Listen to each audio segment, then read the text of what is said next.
할렐루야. 네, 오늘도 예배 나온 여러분들 가운데 하나님의 은혜와 축복이 가득 넘치기를 간절히 바랍니다. 오늘은 내가 복이 있도다, 내가 복이 있도다 라는 제목으로 말씀 나누도록 하겠습니다. 우리 옆 사람한테 한번 고백해 줄까요? 복 받으세요. 복 받으세요. 네. 시골에서 태어나 고등학교를 졸업한 후에 대학을 서울로 오게 되었는데 친구들이 전도를 해서 대학 때 신앙생활을 시작하게 된 한 남자 집사님이 있었습니다. 믿음이 좋은 아내까지 만나서 더군다나 제자훈련까지 받아서 믿음이 쑥쑥쑥 자랐습니다. 정말 살아계신 그 하나님을 만나니까 마음속에 소원이 생겼어요.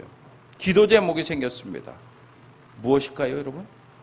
시골에 계신 어머니 아버지가 생각이 나는 거예요. 우리 어머니 아버지가 예수님을 믿지 않는데 어떻게 하나? 그게 기도 제목이었어요. 특히 아버지는 유교적인 전통에 깊이 빠진 분이라 전도하는 것이 너무나 어려웠어요. 솔직히 안 될 것 같았어요. 불가능할 것 같았어요. 하지만 배운 대로 전도 여러분 어떻게 합니까? 기도하면서 계속해서 포기하지 않고 복음을 전하니까 드디어 부모님이 예수님을 믿게 되었어요. 완강하게 거부하던 아버지 계속해서 찾아갈 때마다 아들이 말하면 잘 안 듣겠지만 며느리하고 예쁜 며느리하고 귀여운 손주들이 할아버지 교회 나가요, 예수님 믿어요 하니까 마음문이 열리는 거예요. 그래서 교회 다니기로 했습니다. 예수님을 믿기로 작정했습니다. 그리고서 동네에 작은 교회로 출석하기 시작했습니다. 그러던 어느 명절에 시골에 계신 부모님께 내려갔습니다. 가족들이 함께 모여서 예전에는 제사를 지냈는데 이제 모여서 뭐 하겠습니까? 함께 모여서? 맞아요. 예배 드리는 거예요. 그래서 몇 번은 이 남자 집사님이 대표 기도를 했습니다. 몇 번 이렇게 대표 기도를 하다가 이번에는 아버지께 한번 부탁드려야 되겠다 하고서 아버지한테 부탁드렸더니 아버지는 못하겠다는 거예요. 그래서 이 남자 집사님이 아버지가 기도해 주시는 게, 아버지가 축복 기도해 주시는 게 성경적입니다. 그 얘기를 하니까 그래? 성경적이야? 또 전통 이런 거 중요하게 여기시니까 이 아버지가 성경적이라는 얘기를 듣고 그래 좋다 내가 한번 해보마 하고서는 이제 기도 준비를 열심히 하는 겁니다. 그러다가 아버지가 이 아들을 조용하게 부르면서 물었습니다. 내가 한 가지 물어볼 게 있다. 네가 기도하는 걸 들어보니까 하나님 아버지 하던데 나는 그러면은 하나님 형님이니? 농담이 아니라 유교적 전통에 족보, 촌수 이런 거 엄청 따지잖아요. 그러니까 아버지가 잘 모르셔서 그렇게 질문을 한 거예요. 근데 이 질문을 들으니까 갑자기 마음속에 뭔가 뭉클했대요. 왜요? 아버지가 이렇게 순수하게 하나님을 알아가기를 원하시는구나. 그렇게 이 질문이 참 뭉클했다고 합니다. 여러분 어떻습니까? 우리도 신앙생활 하면서 모르는 게 있을까요? 없을까요? 모르는 게 많아요. 그래서 우리가 잘 알아야 됩니다. 신앙생활은요, 계속해서 배우는 거예요. 계속 배워야 됩니다. 그러면 여러분 무엇을 알고 무엇을 배워야 되겠습니까? 무엇보다 우리는 예수님에 대해서 잘 알고 예수님에 대해서 잘 배워야 될 줄 믿습니다. 오늘 말씀은 예수님께서 공생의 사역을 시작하신 지 2년이 지났을 무렵의 일입니다. 여러분 2년 동안 예수님께서 제자들과 함께 하셨다면 제자들이 예수님에 대해서 어느 정도 알아야 되지 않겠습니까? 예수님이 누구신지, 예수님이 무엇을 위해 이 땅에 오셨는지, 그리고 앞으로 예수님께서 무엇을 하실지, 예수님의 사명이 무엇인지 이 제자들이 2년 동안 동고동락하면은 알아야 되지 않겠습니까? 그리고 이제 앞으로 예수님께서 십자가에서 돌아가시면은 그들이 예수님을 전하고 복음을 전하는 그 사명을 감당해야 될 텐데, 그러니까 예수님을 잘 알아야 되지 않겠어요? 그래서 예수님께서 제자들에게 묻습니다. 13절 말씀 같이 읽어볼까요? 13절 시작.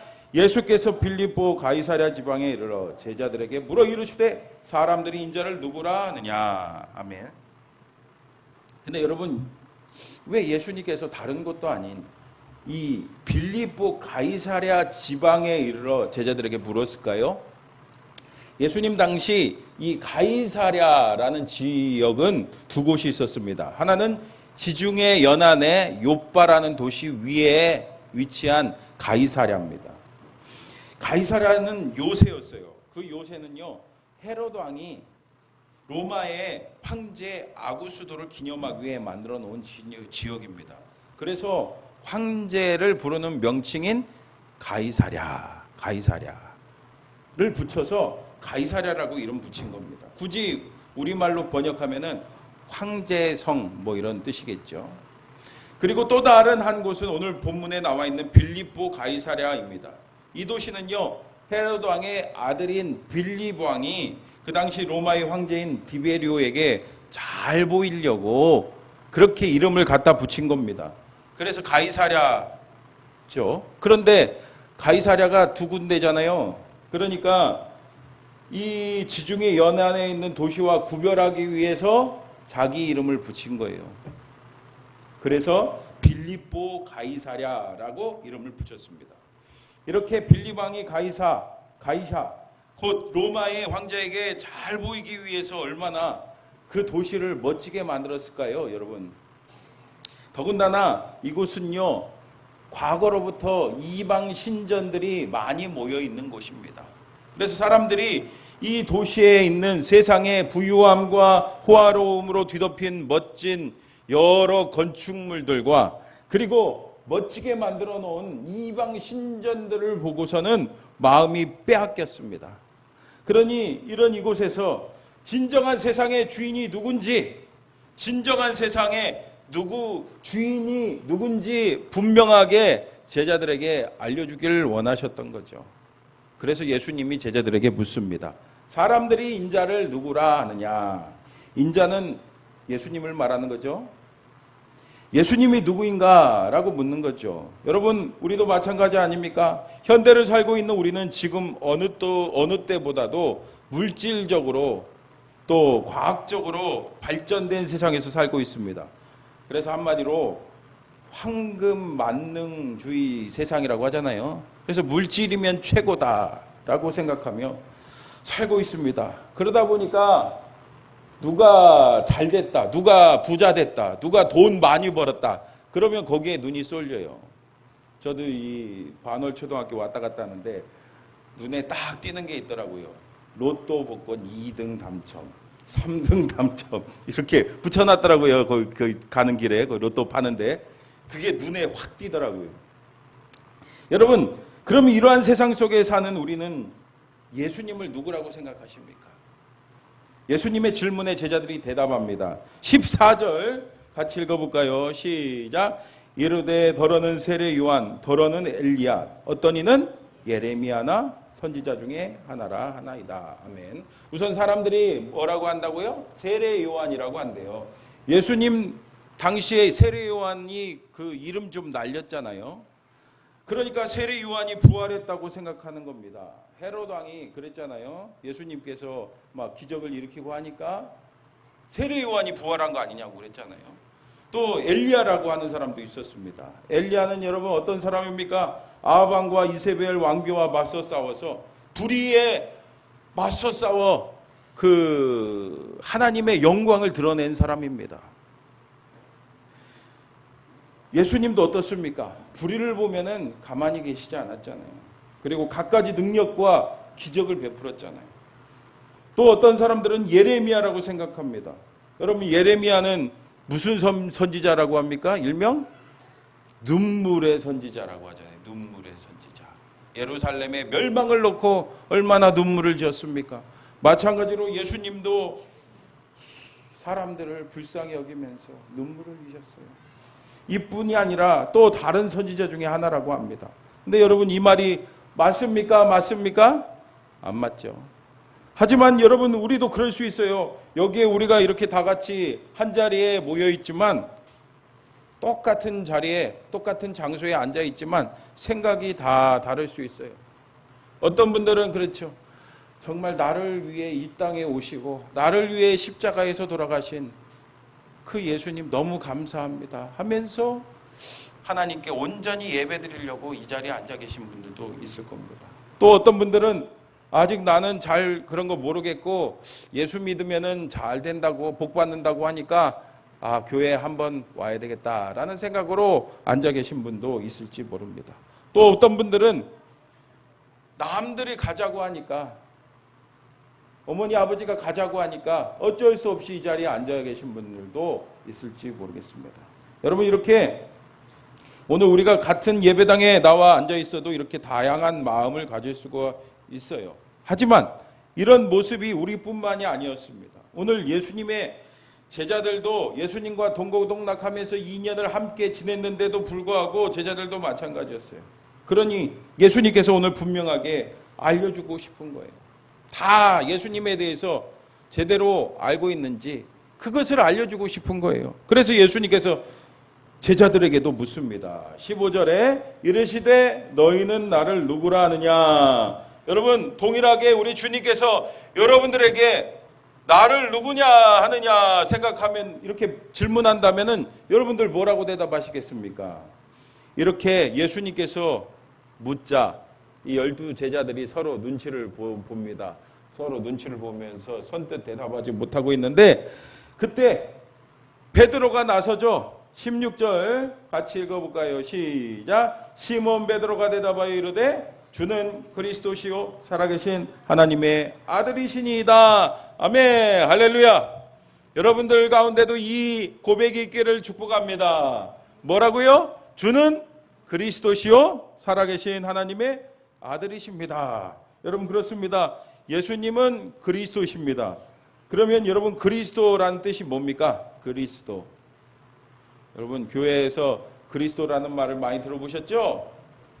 그리스도가 뭡니까? 맞아요. 그리스도는 그 예수님께서는 구약에 예언된, 그렇게 많이 예언된 메시아라는 뜻입니다. 우리를 구원하기 위해 이 땅에 친히 보내신, 하나님께서 친히 보내신 하나님의 아들 구원자심을 믿습니다 라는 고백입니다. 그래서 히브리어로 메시아, 헬라어로는 그리스도, 한국말로 하면은 구원자라는 뜻이죠. 다 같은 뜻이에요. 여러분, 그래서 예수 그리스도는요 호칭이 아닙니다. 교회에서 예수 그리스도 하니까 어떤 분들은 그래요. 예수는 이름인 것 같고 그리스도는 성 아니냐고. 왜요? 서양 사람들은 성을 어디다 써요? 뒤에 쓰니까. 그런 분들 있더라고요. 진짜 제가 봤습니다. 예수 그리스도는 이름이 아닙니다. 그런 뜻이 아니죠. 예수 그리스도는 예수가 그리스도입니다. 뭐라고요? 예수가 그리스도입니다 라는 뜻이에요. 그러니까 예수가 구원자입니다 라는 고백입니다. 근데 여러분, 우리가 구원받기 위해서는 예수가 그리스도이십니다 라는 고백만으로 충분하지 않아요. 왜 그렇습니까? 예수가 구원자인 것은 귀신도 알아요. 성경에 보면은 귀신도 안 돼요. 그러면 구원의 역사와 은혜가 적용되기 위해서, 나에게 적용되기 위해서 어떻게 해야 됩니까? 로마서 10장 9절 말씀 같이 읽어볼까요? 시작. 내가 만일 내 입으로 내 마음에 믿으면 구원을 받으리라. 아멘. 예수를 주로, 예수를 주님으로 고백해야 합니다. 그렇습니다. 예수님을 믿고 내 삶의 주인으로 모셔야 합니다. 예수 그리스도가 나의 주님이십니다 라는 고백이 있어야 됩니다. 다른 것은 안 됩니다. 내 삶에 예수님이 내 삶의 주인이 되셔야 됩니다. 내 삶의 구주가 되셔야 됩니다. 그래야 인간을 구원하기 위해 이 땅에 오신 예수 그리스도의 구원의 은혜, 그 능력이 나를 구원할 수가 있습니다. 그래서 오늘 베드로가 뭐라고 고백했다고요? 주는 그리스도시요 살아계신 하나님의 아들이십니다. 여러분들도 같이 한번 해볼까요? 시작. 주는 그리스도시요 살아계신 하나님의 아들이십니다.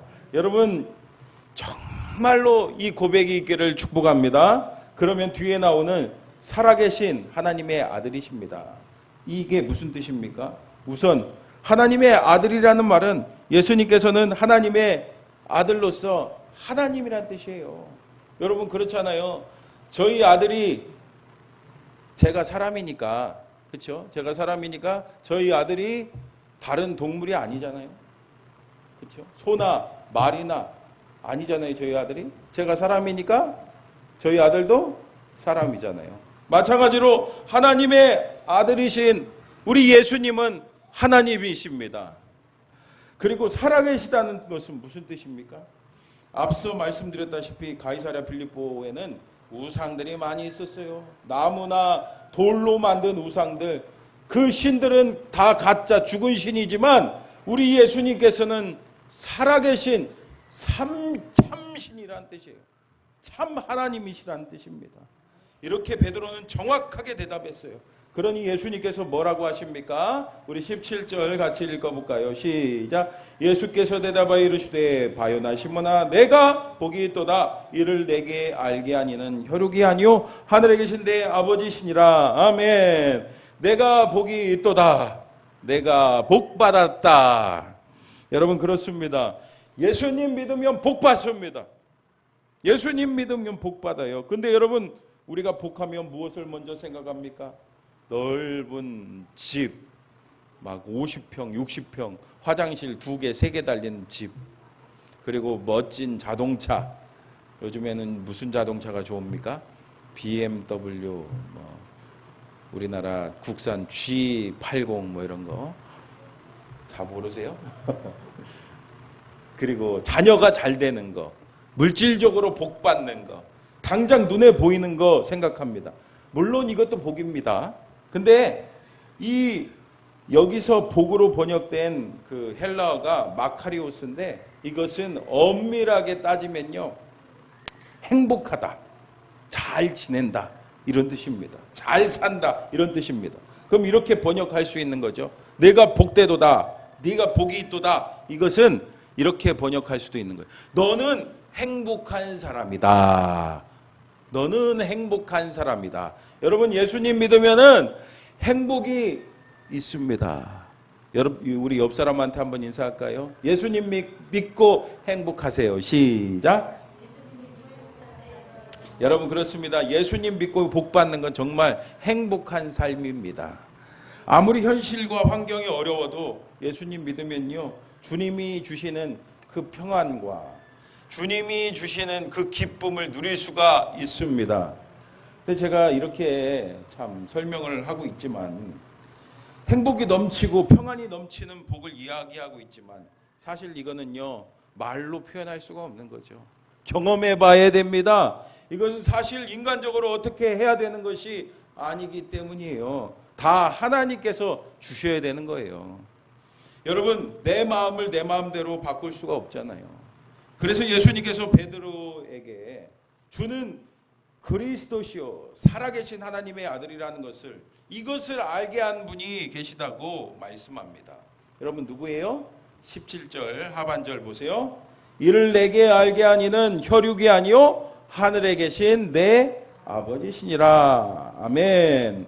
여러분 생각해 보세요. 우리야 예수는 그리스도십니다. 예수님 믿습니다. 라는 고백을 여러분 쉽게 하잖아요.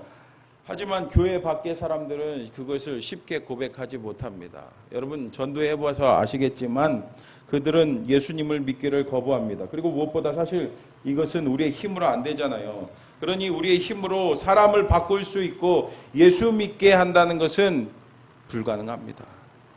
여러분 그렇습니다. 올바른 신앙 고백을 하려면요 하나님께서 일하셔야 돼요. 하나님께서 역사하셔야 됩니다. 하나님이 역사하시면요 우리의 영적인 눈이 열릴 수가 있습니다. 영적인 귀가 열릴 수가 있습니다. 우리의 입술이 열려서 예수는 그리스도십니다 라고 고백할 수 있는 거예요. 곧 성령께서 우리를 거듭나게 해주셔야 이 고백을 할 수 있는 겁니다. 성령께서 역사하셔야지 예수님이 누구신지 알 수 있고 예수님을 믿어 거듭날 수가 있습니다. 여러분 고린도전서 12장 3절 말씀, 그러므로 내가 너희에게 알리노니 하나님의 영으로 말하는 자는 누구든지 예수를 저주할 자라 하지 아니하고 또 성령으로 아니하고는 누구든지 예수를 주시라 할 수 없느니라. 아멘. 여러분 이렇게 예수님은 그리스도십니다 주로 고백할 수 있는 그 능력은 성령께서 역사하셔야 되는 거예요. 하나님을 아버지라고 부를 수 있게 하시는 분도 성령님이십니다. 그러므로 성령 충만이 너무 중요한 거예요. 여러분 성령 충만 받기를 축복합니다. 성령 충만 받아 정말 진심으로 고백하는 저와 여러분 되기를 바랍니다. 계속해서 예수님께서 이 고백을 하는 베드로에게 더 놀라운 복을 허락하십니다. 18절 말씀 같이 읽어볼까요? 시작. 또 내가 내게 이르노니 너는 베드로라. 내가 이 반석 위에 내 교회를 세우리니 음부의 권세가 이기지 못하리라. 아멘. 예수님께서는 이 베드로의 신앙 고백 위에 교회를 세우겠다고 말씀하십니다. 여러분 그래요. 예수님을 믿고 주인으로 모시면은 성령께서 우리 안에 내주하심으로써 우리가 바로 뭐가 되는 거예요? 교회가 되는 거예요. 여러분들 교회 하면은 건물을 생각하는데 교회는 건물이 아닙니다. 교회는 바로 저와 여러분들입니다. 여러분들 예수님을 다 구주로 주인으로 모시고 계십니까? 바로 그러면은 우리가 교회가 되는 겁니다. 여러분 이 성령께서 우리 안에 함께 하시니 얼마나 이것이 놀라운 축복입니까? 그래서 우리가 교회가 돼서 음부의 권세, 곧 원수 마귀의 세력이 이길 수가 없다고 해요. 왜요? 성령이 우리 안에 계시기 때문이에요. 두레교회 원로 목사님이신 김진홍 목사님이 청계천에서 빈민 목회를 시작한 초기의 일입니다. 길을 가다가 사람들이 몰려 있길래 뭐하나 이렇게 구경을 하는데 뭐 할 것 같아요 여러분? 맞아요. 구판을 벌리고 있는 거예요. 구판을 막 푸닥거리를 하고 있는 겁니다. 그래서 그 주변은 사람들 구경하는 사람들을 비집고 들어가서 함께 구경을 합니다. 그런데 그 낌새가 이상해요. 무당이 아무리 애를 쓰고 막 땀을 뻘뻘 흘려가면서 구술하는데 뭔가 안 되는 거예요. 뭔가 안 돼요. 그래서 이 무당이 사람들한테 묻습니다. 예수 믿는 사람 이 중에 있습니까? 예수 믿는 사람 이 중에 있습니까? 그러니까 막 서로 이렇게 사람들이 쳐다보다가 그 시선이 바로 이 김진홍 목사님한테 이렇게 갔습니다. 이 무당이 이 목사님한테 다가가더니 조용한 목소리로 부탁합니다. 죄송합니다만 자리를 좀 비켜주십시오. 선생님이 여기 계시면은 제가 구술할 수가 없습니다. 그 얘기를 듣고 목사님이 그 자리를 비켰습니다. 근데 그 무당의 얘기를 들으니까 무척 마음이 뿌듯했어요. 아주 너무 기뻤습니다. 아, 정말 우리 하나님이 나와 함께 하시는구나. 성령께서 나와 함께 하시는구나. 그리고 며칠의 시간이 지났습니다. 주일에 예배를 인도하는데 한 가족이, 일가족이 교회에 왔습니다. 사실 개척교회에 일가족이 등록하는 게 쉬운 일이 아니잖아요. 그래서 예배 마치고 찾아가서 물었습니다. 아니 어떻게 교회에 오게 됐습니까? 하고서 물었는데 대답하기를 제가 사업도 안 되고 이것도 안 되고 저것도 안 돼서 무당을 찾아갔습니다. 근데 무당이 하는 말이 당신은 예수 믿을 팔자요. 교회 가야 된다는 거예요. 그러면서 이 교회를 소개해 줬대요. 바로 그 무당이 어떤 무당입니까? 맞아요. 그 앞서 만났던 그 무당이었던 겁니다. 그 무당이 전도했어요. 그리고 또 며칠 후에 마침 길에서 그 무당을 만났어요. 그 목사님이 고맙다고 인사를 했습니다. 얼마 전에 한 가정을 저희 교회에 보내주셔서 너무너무 감사해요. 그랬더니 이 무당이 하는 말이 뭐 같은 업종끼리 뭘 그런 걸 그러냐고. 같은 업종이래, 같은 업종. 여러분, 같은 업종 맞습니까? 여러분, 그래요. 초대교회부터 지금까지 교회는 수많은 핍박과 유혹과 어려움이 있었습니다. 그 핍박과 유혹 뒤에는 누가 있었어요? 바로 원수 마귀가 있었어요. 원수 마귀가 계속해서 교회를 공격했습니다. 바로 저와 여러분 지금도 공격하고 있어요, 마귀가. 그러나 여러분, 교회가 망했습니까? 교회가 지금 2000년이 넘는 시간 동안 망하지 않고 계속해서 복음을 전해서 우리에게까지 복음이 전해진 거 아니겠어요? 우리가 다 계속해서 복음이 전해져서 예수님 믿고 구원받아 우리가 다 교회가 되었어요. 여러분, 분명히 아시기 바랍니다. 원수 마귀는 우리를 공격하지만 우리는 이미 승리했어요. 예수님이 이미 십자가에서 승리하셨기 때문이에요. 그러므로 우리가 예수님을 구주로, 주님으로 모시며 예수님의 십자가 보혈로 원수 마귀와 싸워 승리해야 될 줄 믿습니다. 우리 승리할 수가 있어요. 그리고 교회된 우리에게 주어진 놀라운 복이 더 있습니다. 우리 19절 말씀 같이 읽어볼까요? 시작. 내가 천국 열쇠를 내게 주리니 내가 땅에서 무엇이든지 매면 하늘에서도 매일 것이요 내가 땅에서 무엇이든지 풀면 하늘에서도 풀리리라 하시고. 아멘. 여러분, 뭡니까? 바로 천국 열쇠를 준대요. 천국 열쇠. 여러분, 천국 열쇠는 교회된 우리 모두에게 다 주어진 거예요. 여러분, 천국 열쇠를 갖고 계십니까? 하지만 오늘 이 말씀을 가지고 천주교에서는 베드로가 일대 교황이고 이 베드로에게만 천국 열쇠가 주어졌기 때문에 베드로가 일대 교황이고 대대로 교황에게만 이 천국 열쇠가 주어진다고 주장을 합니다.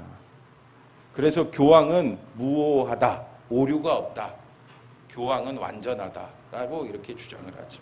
죄가 없다고. 그러면서 교황의 절대 권력을 이야기하면서 신부들에게만 천국 열쇠가 있다고 얘기합니다. 하지만 여러분, 분명히 아시기 바랍니다. 아니에요. 여기서 18절에 반석은요, 베드로가 아니라 베드로가 고백한 신앙 고백 뭐예요? 주는 그리스도시요 살아계신 하나님의 아들이십니다 라는 고백을 말하는 거예요. 그 고백 위에 우리 주님께서 교회를 세우시며 그 고백을 하는 모든 믿는 그리스도인들이 교회로서 이 천국 열쇠가 다 쥐어져 있습니다. 여러분, 그렇다면 천국 열쇠가 뭡니까? 여러분, 열쇠 갖고 계시죠? 열쇠. 닫힌 문을 여는 역할을 하죠, 열쇠가. 그러면 천국 열쇠가 뭐겠습니까?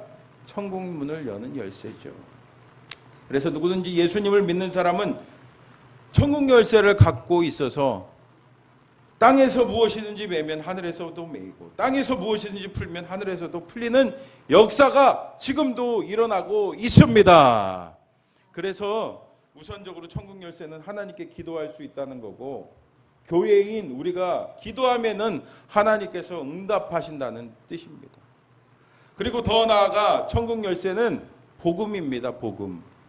천국 열쇠가 복음으로서 우리가 예수 믿지 않는 사람들에게 복음을 전하면 그들이 천국 열쇠를 통해서 천국 문을 열고 들어갈 수 있다는 뜻이죠. 근데 여러분 생각해 보세요. 열쇠를 쓰지 않으면 어떻게 됩니까? 녹이 쓸잖아요. 여러분, 녹이 쓸지 않도록 천국 열쇠를 많이 사용하시기를 바랍니다. 많이 기도하시고 많이 복음을 전하세요. 그러면 하나님께서 여러분들을 통해서 능력을 나타내십니다. 사랑하는 성도 여러분, 오늘 우리가 베드로와 같은 정확한 신앙 고백이 있습니까? 주는 그리스도시요 살아계신 하나님의 아들이십니다. 여러분, 이 고백과 같이 예수 그리스도를 주인으로 영접하며 모시고 살아갈 때 우리는 그리스도의 몸된 교회의 일원이 될 수 있습니다.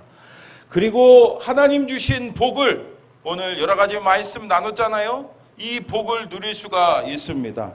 이 분명한 신앙 고백을 가지고 교회로서 하나님의 복을 누리는 저와 여러분 다 되시기를 주님의 이름으로 축복합니다.